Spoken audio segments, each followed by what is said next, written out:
Bonjour Madame Mueller, cette année a été une année remplie d'expériences fondamentales à ma conceptualisation de l'enseignement du français, que ce soit dans mes classes d'éducation ou de spécialisation et durant stage 1 et 2. Donc, tout d'abord, j'avais l'habitude, avant de croire que tous les enseignants avaient des personnalités similaires, qu'ils étaient tous extravertis, mais j'ai appris que cette année, que tous les enseignants ne sont pas identiques et ce qui compte, c'est vraiment le cœur et l'authenticité de l'enseignant. Donc, comme Paul me dit, il est important d'ouvrir notre cœur à nos élèves et d'être authentique. Quand nous, on est authentique et on a confiance en nous-mêmes, ça donne du pouvoir aux élèves de se dire qu'eux aussi, ils peuvent avoir de la confiance. Palmer dit, good teachers join self, subject and students to the fabric of life because they teach from an integral and undivided self. Dans le contexte de l'immersion française, ça veut dire créer des situations authentiques pour les élèves, pour qu'ils comprennent que le français, c'est pas juste une langue qu'ils apprennent pour l'école, mais que ça fait partie de la vie et que c'est important. Parlons maintenant de comment ma conceptualisation de l'enseignement du français a changé depuis stage 2. En ce qui concerne l'utilisation de l'anglais dans la classe de français, j'avais l'habitude de croire qu'il était normal d'utiliser l'anglais pour faciliter l'apprentissage.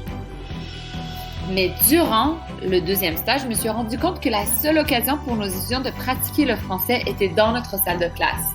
Nous devions donc être conscients de la manière dont nous organisons notre temps afin que les étudiants aient le plus de possibilités d'utiliser le français. Dans un contexte d'immersion française comme ici à Calgary, il est important de prendre en considération la situation linguistique de nos élèves. L'approche monolingue souligne que le L2, donc le français, devrait seulement être utilisé en classe, surtout quand le L1, l'anglais, est la langue dominante. Cela ne signifie pas que nous ne tenons pas compte de la langue maternelle de nos étudiants. Il s'agit d'être conscients dans la manière dont nous les incluons. Et la présentation de Claudine et Kerry sur l'utilisation de l'anglais dans l'enseignement du français m'a ouvert les yeux, surtout sur le concept de translanguaging.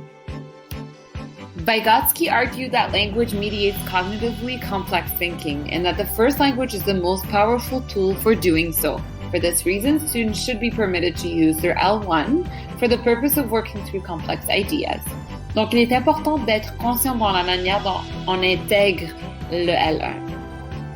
Pour conclure, l'important est de trouver un juste milieu. Chaque étudiant est unique et a sa manière d'apprendre. En tant qu'enseignant, nous devons aider nos étudiants dans leur cheminement, leur donner le plus de stratégies possible et être balancé dans l'approche que l'on utilise. Merci pour votre attention et bonnes vacances!